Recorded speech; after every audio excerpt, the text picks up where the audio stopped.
우리는 지금 같은 본문의 말씀을 가지고 지난번에 함께 말씀을 나눈 후 두 번째 같은 본문의 말씀을 같이 묵상하면서 우리에게 주는 도전과 깨달음 또 힘과 용기를 함께 얻기를 바랍니다.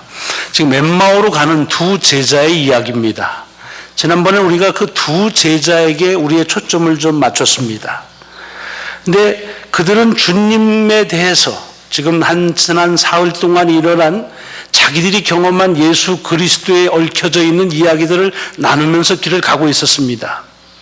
뿐만 아니라 주님께서 언제부터인지 그들과 같이 동행을 하고 있었습니다. 그리고 그들은 주님과 대화를 나눴습니다. 그런데 기이한 것은 그들 중에 아무도 그들이 같이 가고 있는 사람이 예수라는 사실을 몰랐다고 하는 것입니다. 물론 동행했다고 다 그가 누구인지를 아는 것은 아닙니다. 여행을 하다가 그냥 우연히 만난 사람이면 그가 누구인지 알 수 없습니다. 그러나 그들은 주님을 정말로 같이 동행했던, 주님의 사역에 늘 같이 했던 사람들이라는 것을 누가복음 기자는 우리에게 말하고 있습니다. 모를 수가 없었습니다. 또는 오래됐으면 그러면 또 기억이 가물가물해서 언제 만났는지를 모를 수 있습니다. 그러나 바로 3일 전에 일어난 일들, 그 3일 전까지만 해도 예수 그리스도와 같이 있었던 사람들입니다. 모를 수가 없었습니다. 또 무슨 일을 하는데 자기가 하는 일, 그 이야기에 깊이 이렇게 몰두하면 그러면 상대방이 무슨 얘기하는지 못 듣는 경우 허다합니다. 아마 여러분들이 그런 경험 많이 해서 답답한 경우 많을 겁니다. 분명 얘기하고 쳐다봤는데도 나중에는 전혀 그 얘기 못 들었다고 그러는 분 계십니다.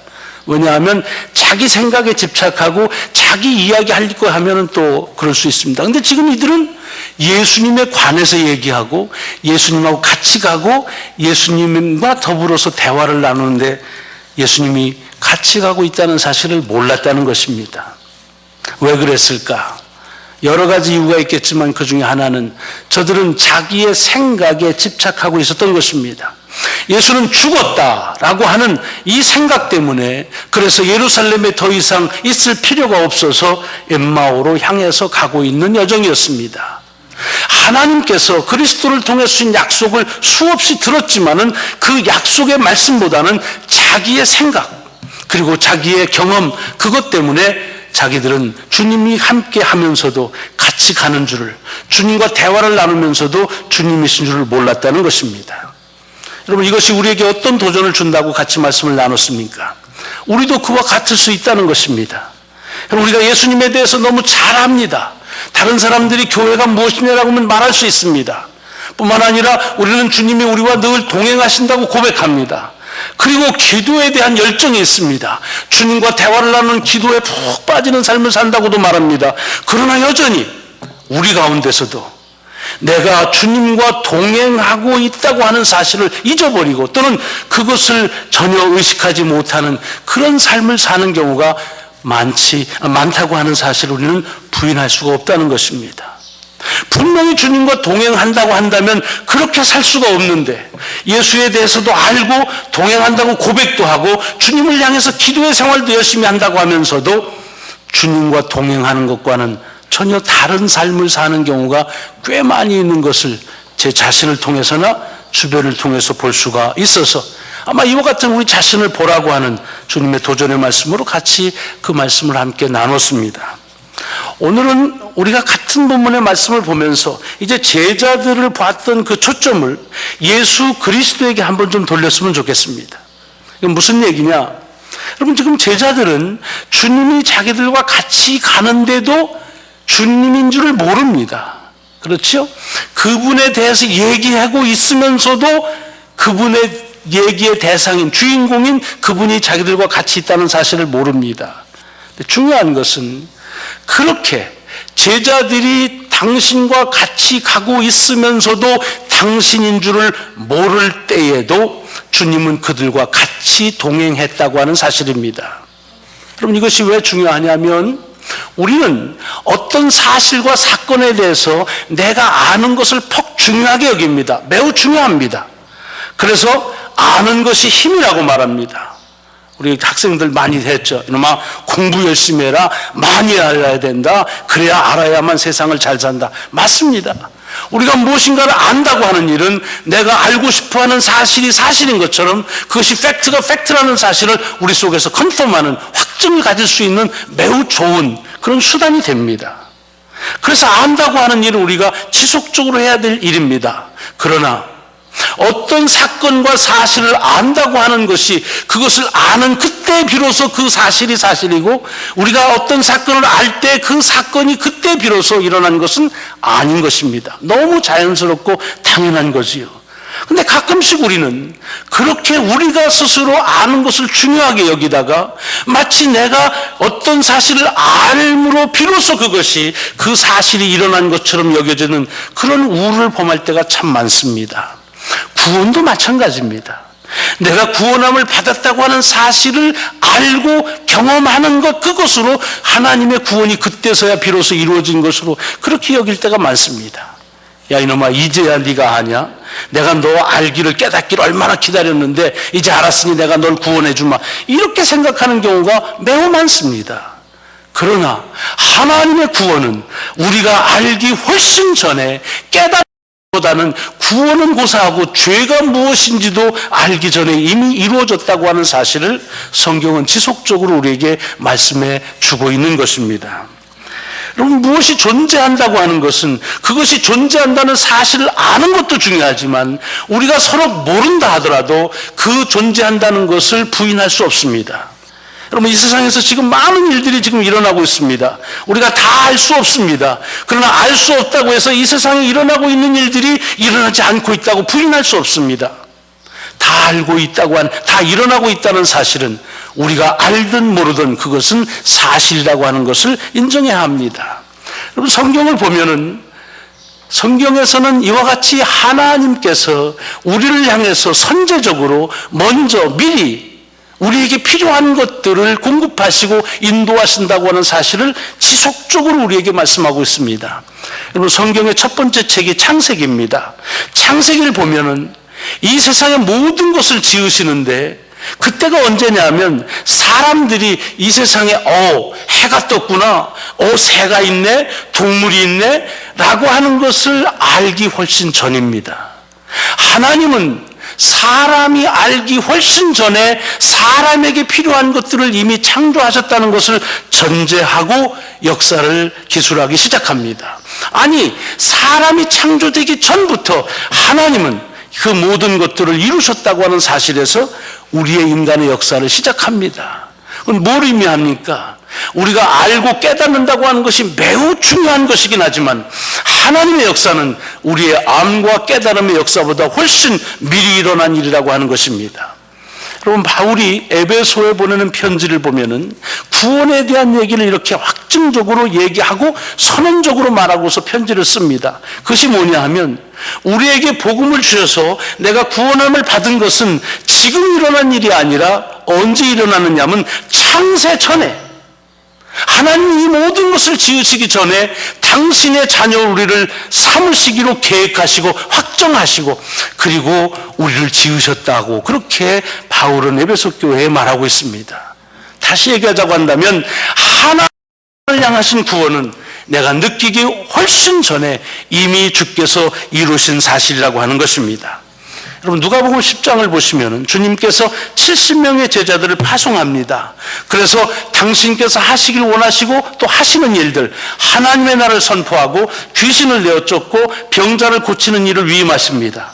그런데 그때 제자들을 보내면서 그들에게 위임한 그 전도의 사명을 뭐라고 말하느냐면 추수하는 것이라고 말하고 있습니다. 여러분 가끔 우리는 고린도서에서 바울이 그의 사역하는 일을 씨를 뿌리는 것과 같다라고 하는 얘기 때문에 전도를 씨 뿌리는 것이라고만 얘기합니다. 그저 뿌리기만 하면 돼. 그냥 그 다음부터 자라게 하는 건 주님이 하시는 거야. 그런 의미가 없진 않습니다만은 적어도 복음서에서 주님께서는 제자들에게 그들에게 위임한 복음의 사역, 이 전도의 사역은 뿌리는 것이 아닙니다. 자라게 하는 것도 아닙니다. 그 일들은 다 이루어졌습니다. 누가? 하나님께서.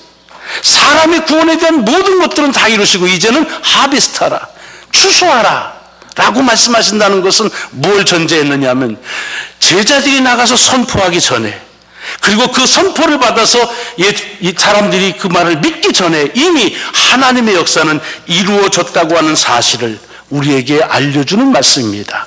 선제적 은총이라는 것이죠. 하나님은 우리보다 항상 미리 가고 앞서신다는 것입니다. 이것을 로마서에서 사도 바울은 아주 정확하게 표현하고 있습니다. 로마서 8장 29절과 30절에 보면은 이런 말씀이 있습니다. 하나님이 미리 아신 자들을 또한 그 아들의 형상을 본받게 하기 위하여 미리 정하셨으니 이는 그로 많은 형제 중에서 맏아들이 되게 하려 하심이니라. 또 미리 정하신 그들을 또한 부르시고 부르신 그들을 또한 의롭다 하시고 의롭다 하신 그들을 또한 영화롭게 하셨느니라. 바울의 포인트는 뭐냐 하면 우리가 하나님의 자녀가 되는 데는 처음부터 끝까지가 다 하나님의 역사라는 것입니다. 그런데 여기 중요한 것은 뭐냐 하면 미리라는 말입니다. 내가 하나님의 자녀라는 걸 알기도 전에 미리 하나님의 자녀로 그렇게 지정하셨고, 또 지정했다는 사실을 알기도 전에 미리 택하셨고, 택했다는 사실을 알기도 전에 미리 아셨다고 하는 것입니다. 선제적 은총에 대한 말씀입니다. 여러분, 시편 139편에도 동일한 말씀이 있죠. 내가 하나님을 피해서 저 하늘 끝에 가봤는데 거기도 하나님이 계시고, 동쪽 끝으로 가봤는데 거기도 하나님이 계시다. 내가 하나님이 계시지 않은 곳으로 피할 수가 없다. 모든 곳에 하나님은 미리 그곳에 가셔서 나를 만나신다는 얘기입니다. 그래서 시편 139편의 기자는 뭐라고 말합니까? 내 형질이 이루어지기 전에 주의 눈이 나를 보셨고, 내 하루가 시작되기 전에 주의 책에 다 기록이 되어져 있었다라고 말합니다. 여러분, 이것은 오늘 우리들의 삶 속에서 아는 것이 힘이라고 말하고 아는 것을 중요시하는 것에서 행여라도 일어날 수 있는 불신앙의 요소들을 주의하라고 하는 말씀입니다. 하나님을 아는 것, 구원받았다는 사실을 깨달는 매우 중요하지만 하나님의 구원의 역사는 그것보다 훨씬 전에 하나님의 주권적인 역사로 이미 일어났다고 하는 사실을 말씀하고 있습니다. 오늘 견신례를 행합니다. 컨포메이션이라 그러지요? 이것은 무엇입니까? 유아 세례를 받은 것을 확정하는 것입니다. 그것이 부족해서 확정하는 것 아닙니다. 유아 세례는 그 한 세례를 통해서 온전한 하나님의 구원의 역사를 확정할 수 있습니다. 그럼 왜 유아 세례를 베풉니까? 아마 여러분들은 많이 들으셔서 이제는 이것 가지고 의심하지 않으실 것입니다. 그러나 아직도 교단적으로 보면 신앙의 고백에 유아 세례를 베풀지 않는 교단이 있습니다. 왜냐하면 아이들이 뭘 아느냐, 뭘 깨닫느냐, 그러니까 그런 거 하는 일은 무의미하다고 하는 생각을 가지면, 다시 말하자면 사람이 알고 깨닫는 것을 중요하면 유아세를 베풀 수가 없습니다. 그럼에도 불구하고 우리가 유아세를 베푸는 이유는 하나님의 은총은 나의 암과 나의 깨달음보다 훨씬 전에 일어난 하나님의 주권적인 역사라는 사실을 우리가 선언적으로 표현하고 또 그것을 실시하는 매우 중요한 그런 예식이라고 하는 것을 알 수가 있습니다. 요한일서에 보면은 요한일서 기자가 뭐라고 하냐면 우리가 서로 사랑해야 된다, 또 사랑할 수 있다고 말합니다. 그런데 그 서로 사랑하는 그 근거가 뭐냐면 우리의 인품이 나아지거나 또는 노력해서 되는 것이 아니라 하나를 먼저 사랑했기 때문에 그래서 우리는 사랑할 수 있다라고 그렇게 말하고 있습니다. 엠마오로 가는 두 제자들이 주님이 주님이시라는 사실을 안 것은 조금 지난 다음입니다. 그때 주님이라는 사실을 알고 비로소 주님이 동행하신 거 아닙니다. 그들이 주님이라는 사실을 알기 전부터 주님은 동행하셨다는 사실입니다. 여러분 주목하셔야 됩니다. 그날 비록 조금 지난 다음에 이 제자들이 주님이 동행하셨다는 사실을 알았지만 만약의 경우 그들이 주님이 동행하셨다는 사실을 몰랐다 할지라도 그들과 주님이 동행하셨다는 그 사실에는 변함이 없습니다. 여러분 가끔씩 우리는 주님의 구원에 대해서 내가 확증이 안 됩니다, 깨닫지는 못합니다라고 하는 것 때문에 그것 가지고 고민하시는 분들 계십니다. 예, 확증이 필요하고 알면 좋습니다. 그러나 여러분이 아시건 모르시건 예수 그리스도께서 여러분을 하나님의 자녀로 삼으셨다는 사실은, 그것은 이미 일어난 사건이라는 사실을 주의 있게 들으시고 또 선포하셔야 될 것입니다. 오늘 본문에 보면 또 한 가지 우리가 주목할 것이 있습니다. 그것은 뭐냐 하면 이들이 어디로 가고 있고 왜 가느냐 하는 것입니다. 어디로 간다고 그랬습니까? 엠마오로 간다고 그랬습니다. 왜 간다고 그랬습니까? 왜 가는지 모르지만 적어도 가게 된 동기는 알 수 있습니다. 그것은 무엇입니까? 왜 예루살렘을 떠납니까? 그들은 사흘 전만 해도 주님과 같이 있었습니다. 아니, 그 전부터 갈릴리에서부터 주님과 같이 있었던 사람입니다. 그러면서 그들이 이 나라의 우리 민족을 속량할 대속자라는 그런 생각을 가지고 동행했었습니다. 그런데 이제는 더 이상 주님이 저들과 동행하지 않는다고 하는 이유 때문에 그 예루살렘을 떠나서 엠마오로 가는 것입니다. 주님께서 멀어지는 길입니다. 주님에게서 그래서 떠나는 길을 이 엠마오의 길이라고 말합니다. 유명한 주석학자 가운데 윌리엄 바클레이라는 사람이 있습니다. 굉장히 우리의 가슴에 심금을 울리는 그런 주석을 많이 해서 유명하십니다. 근데 이분이 엠마오로 가는 이 길을 얘기하면서 뭐라 하냐면, 지형학적으로도 지리적으로도 이 엠마오라는 곳은 예루살렘의 서쪽에 있습니다.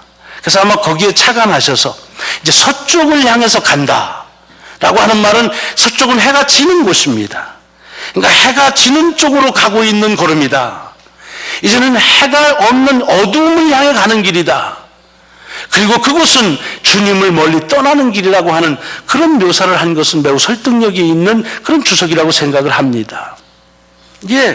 지금 엠마오로 가는 제자들의 마음은 그래서 슬펐다고 되어 있습니다. 이제는 더 이상 주님과 함께 할 수가 없다는 것 때문에, 이제는 주님하고 떨어질 수밖에 없다는 것 때문에, 주님에게서 멀리 가고 있다고 하는 사실 때문에 저들의 마음에 참담함이 있었습니다. 그런데 그렇게 저들이 주님과 더 이상 동행할 수 없다고 할 때 주님은 그들과 동행하고 계시다는 것입니다. 주님에게서 멀리 떨어지는 것이라고 생각하는 그 길에 주님은 동행하고 계시다고 하는 것입니다. 여러분, 여기에 우리가 우리 자신의 느낌과 감정에 이것에 치우치기가 쉬우므로, 그래서 거기서 오는 신앙의 여러 가지 유혹을 우리가 잘 분별해야 될 필요가 있습니다. 우리의 감정과 느낌들은 하나님을 하나님으로 고백하는 데 매우 도움을 줍니다. 하지만 우리의 감정과 느낌만 가지고서 하나님이 동행하신다, 그렇지 않다라고 할 때 우리는 매우 어리석은 그런 결과를 우리 스스로 자초할 수가 있습니다.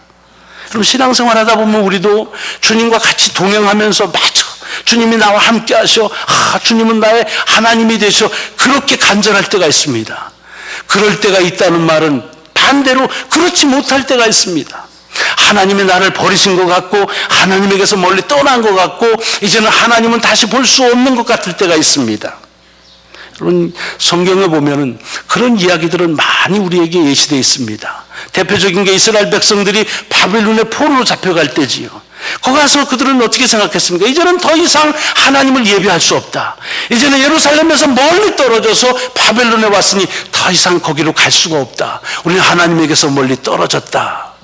그때에 하나님께서는 에스겔이라고 하는 선지자를 통해서 예루살렘에 머물면서 사람들이 돌아오기를 기다리는 하나님이 아니라, 그들이 하나님을 멀리 떨어졌다고 생각하는 그 바벨론의 그발 강가에서 하나님이 저들과 함께 하신다고 하는 사실을 선포하는 예언의 말씀을 주신 것입니다.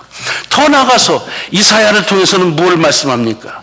저들이 바벨론에서 포로 생활하다가 예루살렘으로 다시 돌아올 때, 그래서 그들이 벅찬 감격을 가지고 이제는 다시 하나님으로 돌아간다라고 할 때, 그때에 그 하나님의 모습을, 예루살렘에서 저들을 기다리신 하나님이 아니라 그렇게 다시 돌아오는 그 백성들 속에서 함께 돌아오시는 하나님의 모습을 본다는 것입니다.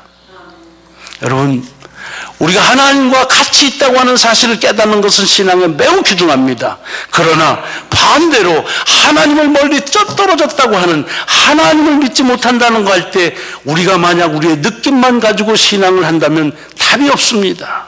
더 곤비해지고 더 참담해지고 더 슬픔에 쌓일 때가 참 많이 있습니다. 그러나 오늘 본문을 통해서 이 엠마오로 가는 두 제자가 주님을 깨닫고 알 때만이 아니라 전혀 주님이신 줄을 모르는 그때에도 주님은 저들과 함께 동행하고 계셨다는 사실을 주목하셔야 할 것입니다. 주님을 떠나서 이제는 주님을 다시 볼 수 없는 슬픔의 길을 가고 있다고 하는 그때에 주님은 저들과 함께 하셨다고 하는 사실을 오늘 본문 속에서 깨달으면서 이것이 성경에서 우리에게 주려고 하는 임마누엘 하나님이라는 말씀입니다. 이제는 많은 분들이 다 아셔서 큰 감동을 받지는 못하는 글이 되어버렸습니다마는, 그러나 저에게 있어서는 많은 그 신앙에 감동을 줬던 글이 있습니다. 제가 30년 전 처음 미국에 와서 처음으로 크리스찬 북스토어를 갔는데, 이게 이렇게 쭉 책을 찾다가 벽에 걸려있는 벽걸이, 그 글이 하나 있었습니다. 근데 그 글이 얼마나 제게 강하게 다가왔는지 지금도 그날 그 장소, 그 책방이 생각이 납니다. 그것은 뭐냐면 Footprint in the Sand라는, 모래 위에 발자국이라는 그런 짧은 글입니다. 아마 다 읽으셨을 것이고 그것을 통해서 큰 은혜를 받으셨을 것입니다. 오늘 말씀을 준비하다가 이 글이 생각이 나서 그 글을 다시 한번 여러분들과 같이 나누길 원합니다. 이런 내용이지요. 어느 날 밤 나는 주님과 함께 바닷가 모래 위를 거니는 꿈을 꾸었습니다. 하늘을 가로질러 내 인생의 여러 장면들이 펼쳐졌습니다. 그리고 각각의 내 인생의 장면들마다 모래 위에 발자국이 있다는 것을 깨달았습니다. 그리고 그 발자국은 어떨 때는 두 쌍의 발자국으로, 그리고 또 어떨 때는 한 쌍의 발자국으로. 그러나 나는 마음이 아팠습니다. 왜냐하면 내 삶이 너무 초라할 때, 고통과 슬픔, 패배감에 힘들어할 때, 그때는 한 쌍의 발자국밖에 볼 수 없었기 때문입니다. 그래서 나는 주님께 물었습니다. 주님, 제가 주님을 따르면 주님은 항상 저와 함께 하신다고 약속하시지 않았습니까? 그런데 제가 정말 고통스러울 때에는 모래 위에 한 쌍의 발자국밖에 없습니다. 제가 정말 주님이 필요할 때 왜 주님은 저와 함께 하시지 않으셨습니까? 주께서 대답하셨습니다. 내 사랑하는 아이야, 내가 한 쌍의 발자국만 보는 그때는 내가 너를 안고 갈 때이다 라는 그런 글입니다. 그 발자국은 내 발자국이 아닌 주님의 발자국이라고 하는 뜻을 우리는 잘 알고 있습니다.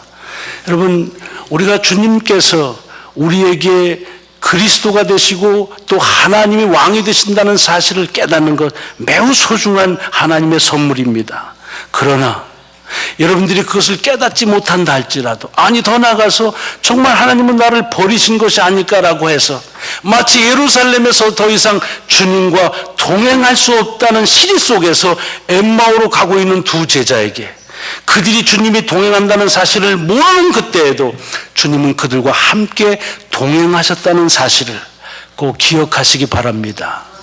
하나님께서 복음서를 통해서 예수 그리스도가 우리와 세상 끝날까지 같이함을 마태를 통해서 마지막 이렇게 얘기하고 있지 않습니까? 내가 세상 끝날까지 항상 너희와 함께 있으리라.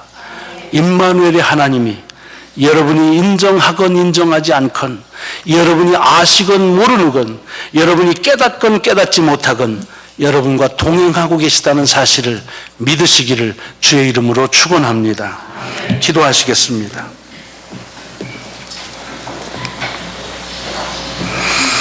하나님, 우리는 무엇을 아는 것이 귀하고 복돼서 내가 알지 못하면 때로는 그것이 없는 것처럼 여겨질 때도 있습니다.